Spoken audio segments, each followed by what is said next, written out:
구독과 좋아요는 사랑입니다. 창세기 강의 8번째 시간으로 땅의 생명들이라는 제목으로 하나님 말씀 함께 나누도록 하겠습니다.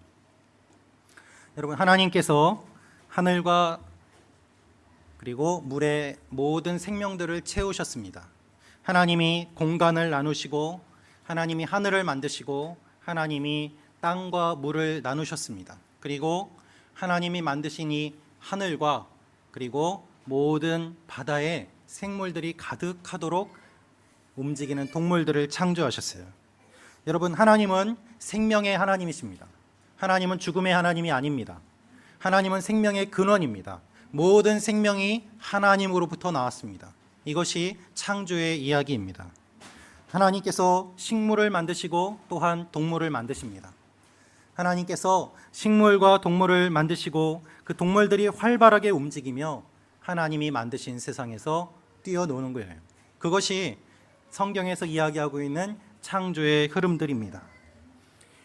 오늘 6째 날 하나님이 땅에 사는 모든 동물들을 만드십니다. 땅에 사는 생물들을 만드십니다. 그리고 마지막으로 인간을 만드십니다. 여러분, 하나님께서 만드신 이 공간에, 하나님께서 만드신 이 세상에 하나님이 생명으로 가득 채우세요. 하나님이 만드신 세상은 죽음이 없어요.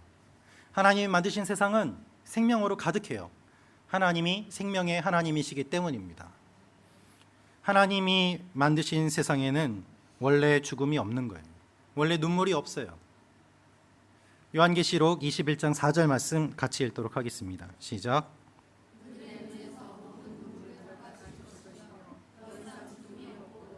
슬픔이나 우는 것이나 아픈 것이 없을 것이다. 이는 처음 것들이 지나갔기 때문이다. 아멘. 요한계시록 마지막 부분에 기록되어 있는 이 말씀, 그들의 눈에서 모든 눈물을 닦아주실 것이며 더 이상 죽음이 없고 다시는 슬픔이나 우는 것이나 아픈 것이 없을 것이다. 하나님이 만드신 세상은 원래 죽음이 없어요. 원래 눈물이 없어요. 그런데 왜 죽음이 있습니까? 왜 우리가 사는 이 세상에는 눈물이 있습니까? 그것은 인간이 죄를 지었기 때문이에요. 원래 생명으로 가득한 이 세상에 인간이 죄를 지음으로 인해서 죽음이 들어오게 되고 눈물이 생기게 되고 고통이 생기게 된 것입니다. 그래서 하나님은 요한계시록 마지막 이 말씀에 하나님이 창조하신 원래의 세상, 그것보다 더 놀라운 회복의 모습을 기록하고 계세요. 처음 것들이 지나갔기 때문이다. 창조했던 것들이 타락함으로 슬픔과 아픔 가운데 있었지만 그것들이 다 지나가고 죽음이 없고 눈물이 없는 새 하늘과 새 땅이 주어지게 될 것임을 주님이 말씀하고 계시는 것입니다. 그래서 우리가 이 창조 이야기를 읽는 이유는 이 세상이 어떻게 창조되었는지, 하나님이 어떤 분인지를 아는 이유가 바로 거기에 있습니다. 그리고 우리가 계시록을 읽는 이유는 이 세상이 앞으로 어떻게 회복될 것인지, 하나님이 만드신 그 처음의 세상, 그것보다 더욱더 아름답게 회복될 하나님의 약속을 바라보면서 계시록을 읽는 거예요. 창세기의 내용과 계시록의 내용은 함께 연결되어 있습니다. 하나님이 창조하신 원래의 세상이 지금 타락되어서 우리가 살고 있는 현재의 모습이 되었지만 마지막에는 더욱더 아름답게 회복하실 것에 대한 약속이기 때문입니다. 창세기 1장 24절 말씀 같이 읽겠습니다. 시작.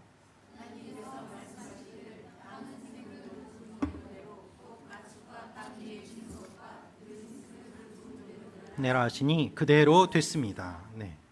아멘. 하늘과 바다에 생명이 가득합니다. 이제는 땅의 모든 생물들이 가득한 것을 말씀하고 있습니다. 하나님이 말씀하십니다. 각기 그 종류대로. 6째 날은 이 셋째 날과 관계가 있는데요. 이 셋째 날에 하나님께서 이 땅을 만드시고 식물이 자라게 하셨어요. 이제 6째 날에 동물을 만드시는데 이 동물들이 무엇을 먹는가? 식물을 먹고 자라도록 하십니다. 그래서 땅에서 명령하실 때에 뭐라고 말씀하시는가 하면 들짐승을 그 종류대로 내라라고 말씀하고 있어요. 내라. 이 말이 땅이 풀을 자라게 할 때 사용됐던 말을 그대로 사용하고 있습니다. 왜 동물이 땅에서 식물처럼 자라는 게 아닌데 내라라고 말씀하셨는가?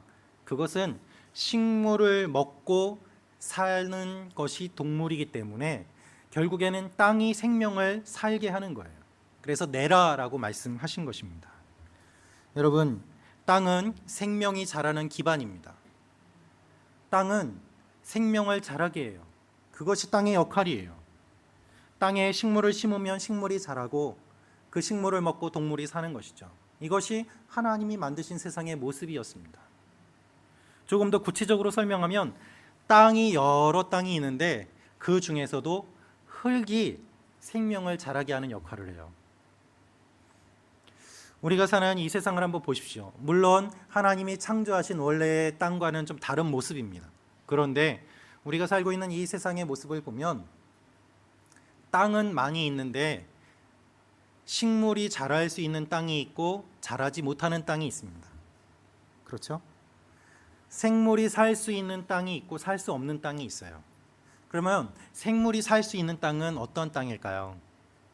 그것은 바로 흙으로 가득 차 있는 땅입니다. 사막이나 얼음으로 덮여 있거나 또는 바위뿐인 곳에는 생명이 살기가 어렵습니다. 흙이 풍성이 있는 곳이 생물이 자라기가 좋은 곳이에요. 그렇다면 흙은 무엇일까요?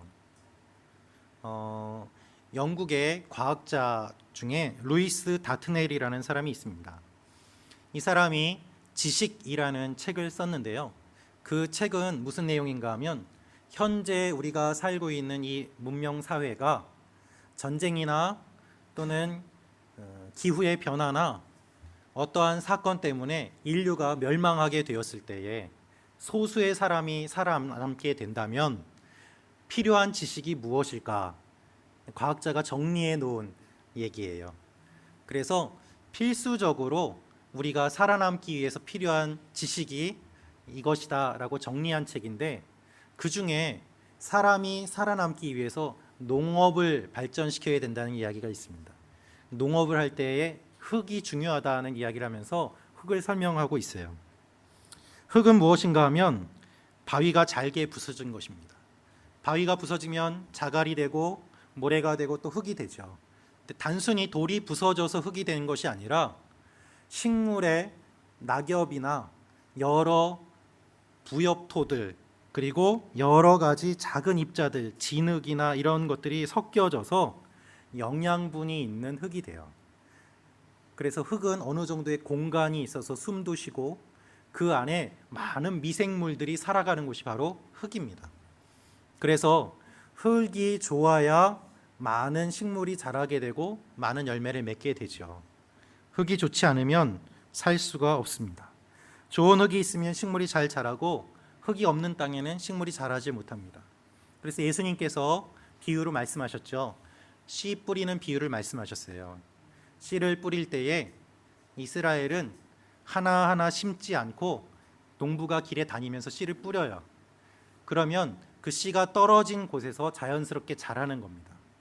근데 떨어진 곳이 좋은 흙이면은 많이 자라게 되고 돌밭이면은 금방 말라버리게 되고, 그 말씀을 하시면서 씨의 문제가 아니라 밭의 문제임을 주님이 알려주셨습니다. 여러분, 인간의 문명은 이 흙을 버리는 데에서 발전시켜 왔어요. 흙을 파내고 거기에 건물을 짓고 도시를 짓고 그 자리에 사람이 살면서 점점 좋은 흙이 없어지고 있는 것이죠. 지금 우리가 살고 있는 이 사회를 보십시오. 여러분, 우리가 매일 밟고 다니는 그곳은, 이 땅은 흙입니까? 아니면은 인간이 만든 아스팔트입니까? 인간이 만든 것으로 덮어버리고 있는 것이 우리의 현실이에요. 생명이 없어요. 새나 동물이 도시에서 살기 위해서는 물 한 모금 마시는 것도 힘들어요. 그래서 예전에 제가 탐방했던 어느 교회는 교회 앞마당에 일부러 연못을 만들어 놨더라고요. 동물들도 함께 물을 마시며 살 수 있는 생명의 공동체를 만드는 게 교회의 역할이다라는 의미에서 만들었다고 하셨습니다. 인간이 만든 도시는 물 한 모금 마시기가 힘듭니다. 흙이 점점 없어지고 생명이 사는 것이 아니라 인공적으로 그 모든 것들을 바꾸어 놓기 때문입니다. 흙을 파내고 도시를 만들고 식물이 살 수 있는 흙이 점점 줄어들어요. 여러분, 실제로요, 땅을 한번 파보세요. 흙이 덮고 있는 부분은 굉장히 얇습니다. 조금만 파면 바위가 나오고 돌이 나와요. 그래서 그것을 생각해 보면 우리 인간이 살고 있는 이 세상은 굉장히 불안정한 상태예요. 그 얇은 흙이 덮고 있는 거기에 생명을 의존하면서 살고 있기 때문에 그렇습니다. 그 생명을 유지하려고 비료를 쓰고 인공적으로 여러 가지 것들을 해도 실제로는 흙이 줄어들고 있는 게 현실이에요. 홍수가 나서 흙이 다 쓸려 나가지 않습니까? 그러면 거기에 다시 식물이 자랄 때까지는 많은 시간이 필요합니다.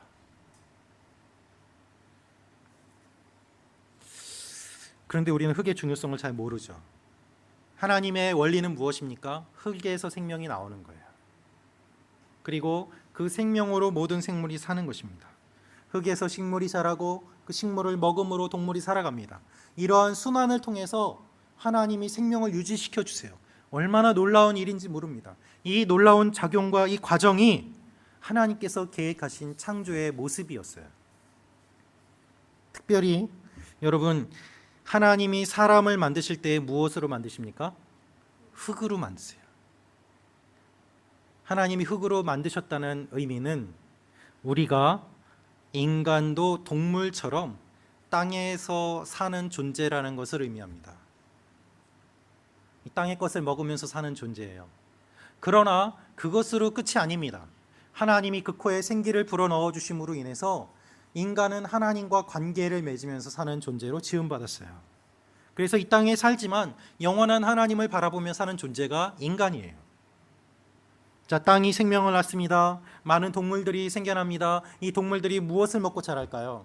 하나님이 뭘 먹어야 되는지도 말씀해 주세요. 우리 창세기 1장 30절 말씀입니다. 시작.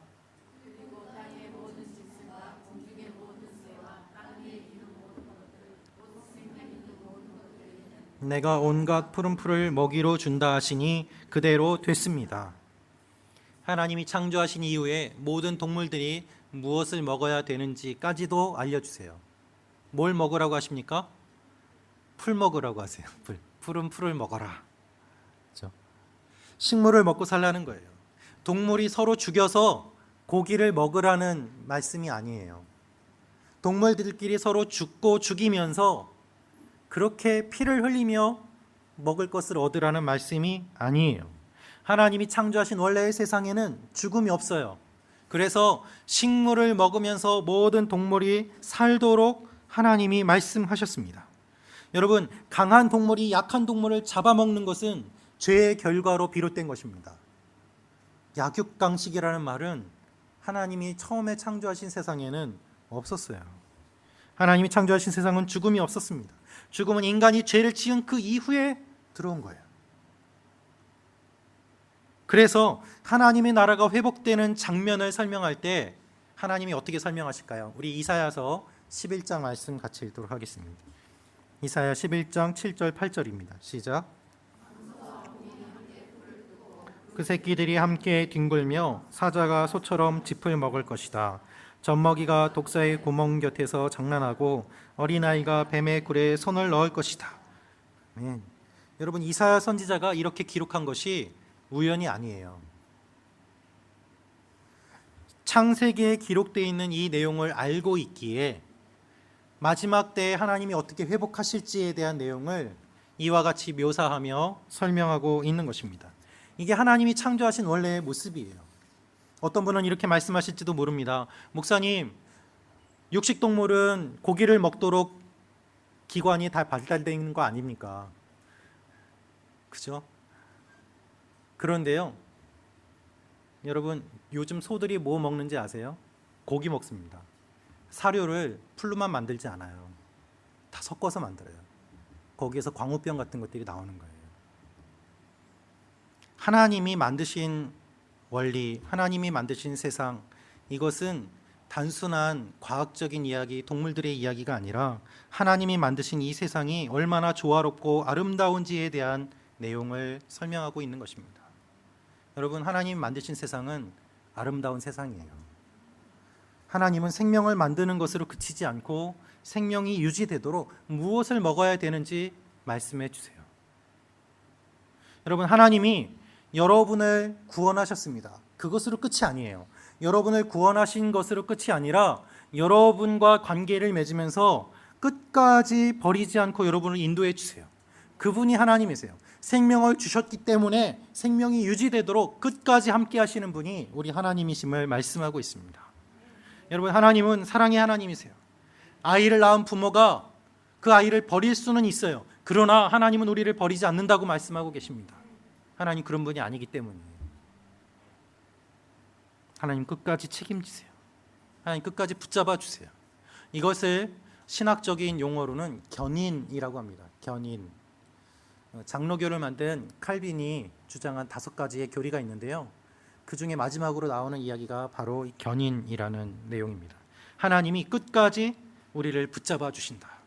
하나님이 끝까지 우리와 함께 하신다.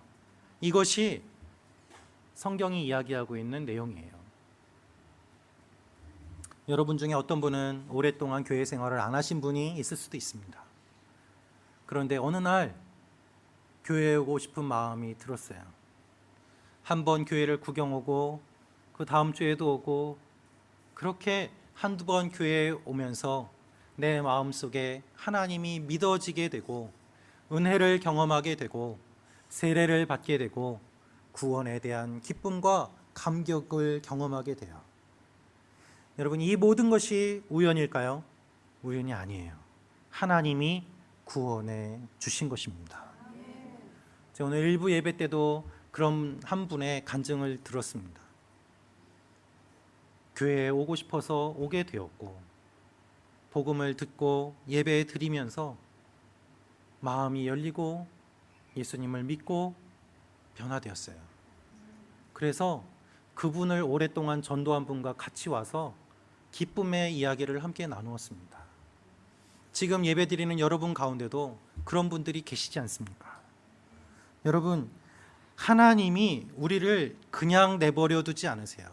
모든 일이 우연히 없어요. 하나님이 여러분을 구원하셨으면 그것으로 끝이 아니라 믿는 자로서의 삶을 살게 하시고 영원히 이 땅을 떠날 때까지 주님이 우리와 함께 하시고 이 땅을 떠나서도 주님이 우리와 함께 하시기 때문에 그것을 성경에서는 영원한 생명, 즉 영생이라고 이야기를 하고 있는 것입니다. 여러분, 이것이 어떻게 가능할까요? 바로 예수 그리스도 때문에 가능한 이야기입니다. 여러분, 예수님이 우리에게 구원의 길을 열어주셨어요.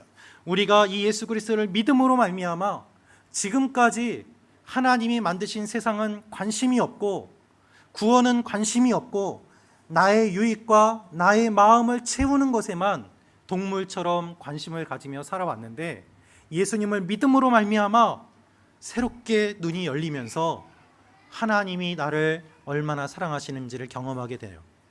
그것이 기쁘고 감사해서 날마다 감동의 눈물을 흘리는 것이 구원의 감격이에요. 우리가 창조의 이야기를 보면서 생각할 것은 하나님이 만드신 이 세상이 얼마나 아름다운가 하는 것입니다. 그래서요, 예수를 믿으면은 얼마나 좋은지 몰라요. 주위의 상황이 하나도 바뀐 게 없어요. 그러나 저 사람이 밉지가 않아요. 내 마음이 희한하게 계속 웃음이 나오고 즐거움이 생겨요. 바뀐 것은 하나도 없지만 내 마음이 바뀌었어요. 그것이 하나님이 우리를 구원하신 모습이에요. 그래서 예수를 믿음으로 말미암아 이 세상이 얼마나 아름다운가, 하나님이 얼마나 아름다운가를 내가 경험하게 돼요. 그래서 우리가 이 창조의 이야기를 보면서 기억해야 될 것은 하나님이 만드신 세상이 얼마나 아름다운가 하는 것입니다. 그리고 그 세상이 얼마나 아름다운지를 생각하면서 이 세상을 바라볼 때에 이 세상이 얼마나 비참한지를 또한 보게 돼요.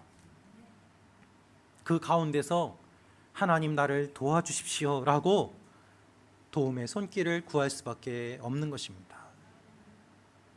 한 분 한 분의 사연을 들으면 정말 처음 듣는 이야기들, 있을 수 없는 이야기들, 놀라운 사연들을 갖고 계신 분들이 정말 많아요.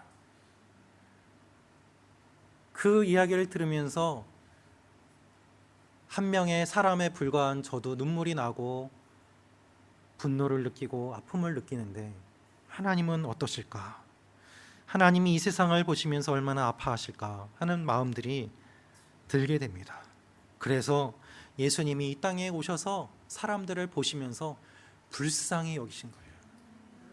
로마 황제도 불쌍하고 노예로 사는 사람도 불쌍하고 다 불쌍해요.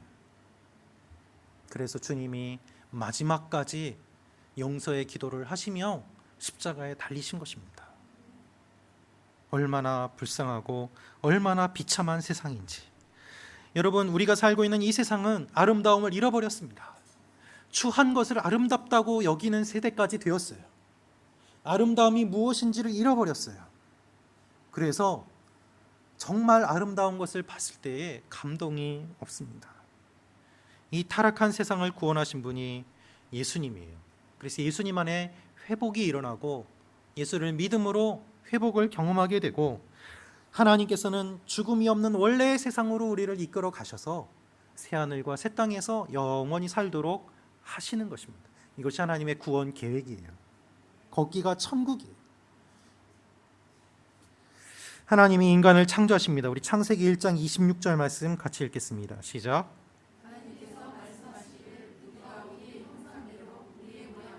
사람을 만들어 그들이 바다의 물고기와 공중의 새와 가축과 온 땅과 땅 위에 기는 모든 것을 다스리게 하자 하시고. 자, 하나님이 인간을 만드시는데 하나님의 형상대로 만드세요. 여기서 하나님의 형상이란 무엇입니까? 하나님의 얼굴을 의미합니까? 옆에 계신 분의 얼굴을 보면 그분이 하나님의 얼굴이에요? 이분이 하나님이라면 조금 두려울 마음이 들 수도 있겠죠. 얼굴이 닮았다는 게 아니에요. 그게 아니라 여기에서 이야기하고 있는 하나님의 형상이라는 말은 하나님이 인간에게 기대하시는 것이 있다는 것을 의미합니다. 그래서 하나님과 인간이 교제할 수 있도록 능력을 주셨는데, 그 능력이 바로 하나님의 형상이라는 거예요. 하나님의 마음을 알 수 있는 능력, 이 세상의 모든 것을 다스릴 수 있는 능력, 그것을 주셨다는 것이 하나님의 형상이라는 의미입니다. 이 말을 잘 이해하셔야 돼요. 한국의 하나님의 교회라는 어떤 이단은 하나님 어머니를 이야기합니다. 하나님의 형상이라고 하는 이 말을 오해해서 그렇습니다. 하나님이 남자와 여자를 만드셨으니까 하나님 아버지도 있고 하나님 어머니도 있다. 하나님 어머니가 우리 교주다라고 이야기를 하는 거죠. 근데 하나님의 형상이라는 말은 그런 이야기가 아니에요. 그것이 아니라 하나님이 인간을 만드실 때 아름다운 계획을 갖고 계셨고, 그 계획은 인간과 함께 이 세상을 다스리는 것이었습니다. 그래서 하나님이 사람에게 명령을 주십니다. 다스리라는 것이죠. 지배하라는 것이 아니라 다스리라는 것입니다. 청지기 의식을 가지고 아름답게 유지하라는 것입니다. 하나님이 사람을 창조하실 때 흙으로 창조하시고 동시에 그 코에 생기를 주셨습니다. 그래서 사람은 동물이에요. 또한 하나님과 교제할 수 있는 영적인 존재입니다. 여러분, 이 세상은 이것을 인정하지 않습니다. 그래서 인간은 동물에서 진화한 존재라고 말합니다. 동물에 불과하다고 말합니다. 네, 맞습니다. 인간은 동물이에요. 그러나 성경은 그것으로 끝이 아니라 하나님과 교제하는 특별한 존재임을 말씀하고 있습니다. 만약에 이 성경의 말씀처럼 하나님의 형상으로 지음받지 않았다면 인간이 인간일 수 있는 이유가 어디에 있습니까? 아무 데도 없어요. 여러분, 지식이 있다고 인간이 동물과 다릅니까? 말을 할 수 있다고 인간이 동물과 다를까요? 그렇지 않아요. 돈이 많아도, 지식이 많아도, 지혜가 많아도 동물처럼 사는 사람들이 참 많습니다. 높은 지위에 올라가 있는 분도 이야기 들어보면은 결혼해서 가정이 있는데도 다른 사람을 만나기도 합니다. 지식이 있다고 하는 높은 학식을 가진 사람들도 얼마나 어리석게 자신의 본능에 따라 사는지 모릅니다. 결국 지식이 있는 척, 지혜가 있는 척 해도 뭔가 교양이 있고 고급인 척 해도 그 속을 들여다보면 다 동물처럼 자신의 욕심을 만족시키기 위해 사는 사람들이 얼마나 많은지 모릅니다. 여러분, 우리가 얼마나 본능에 따라 사는 존재인지 우리는 너무 잘 알고 있습니다. 매일 세 끼 꼬박꼬박 먹는 우리의 모습을 보면 알 수 있어요. 밥 먹는 시간이 조금만 지나도 배에서 소리가 나면서 빨리 밥을 달라고 요구하는 우리 욕구가 있어요. 그걸 참지를 못해요. 결국에는 다 그 욕구에 지는 거죠. 여러분, 우리는 조금도 육신의 소리를 거부하지 못하고 편한 것을 따라 사는 사람들입니다. 그게 우리의 본성이에요. 동물과 뭐가 다를까요? 다를 바가 없습니다. 이것이 하나님을 떠난 인간의 모습이에요. 근데 하나님이 인간을 만드실 때 원래는 하나님의 형상으로 만드셨다고 말씀하고 있습니다. 하나님과 관계를 맺고 이 피조물을 사랑하고 다스리며 하나님과 피조물과의 중간 역할을 하며 그 맡겨진 사명을 감당하는 고귀한 직분이 인간에게 주어졌다는 거예요. 하나님이 우리를 향한 기대가 있고 하나님이 여러분을 향한 계획이 있고 하나님이 여러분을 통해서 놀라운 일을 하기 원하신다는 것이 성경의 메시지입니다. 여러분 기억하십시오. 여러분은 이 땅에 우연히 태어난 존재가 아니에요. 여러분은 하나님이 계획해서 태어난 존재입니다. 여러분의 인생은 지금까지 우연히 여기까지 온 게 아니에요. 순간순간 내가 선택하고 판단해서 여기까지 왔다. 그럴 수 있지요. 그렇지만 그 선택과 판단 이외에 수많은 변수들이 있었지 않습니까? 그것들이 모두 다 하나님께서 알지 못하는 가운데 이끄셔서 지금 이 시간 이 자리에 앉아 계시는 것입니다. 그렇지 않다면 여기에 오실 이유가 없겠죠. 하나님은 여러분의 인생을 그냥 내버려 두지 않으세요. 하나님은 여러분을 향한 놀라운 계획을 갖고 계세요. 하나님은 여러분을 통해서 더 놀라운 일들을 하기 원하세요. 할렐루야. 이것이 하나님이 인간을 창조하셨다는 말씀입니다. 우리 6일까지 창조의 모습을 한번 보십시오. 하나님이 모든 것을 창조하셨어요. 생물이 어떻게 살아야 되는지를 말씀하셨어요. 그리고 인간을 창조하셔서 함께 교제하도록 하셨어요. 이 모든 것들이 하나님 보시기에 의도대로 되었어요. 그 모든 것이 의도대로 되었기 때문에 하나님이 보시기에 좋았더라라고 말씀하십니다. 특별히 오늘 6째 날에 하나님이 말씀하시는 내용은 참 좋았다. 우리 창세기 1장 31절 말씀 같이 읽겠습니다. 시작.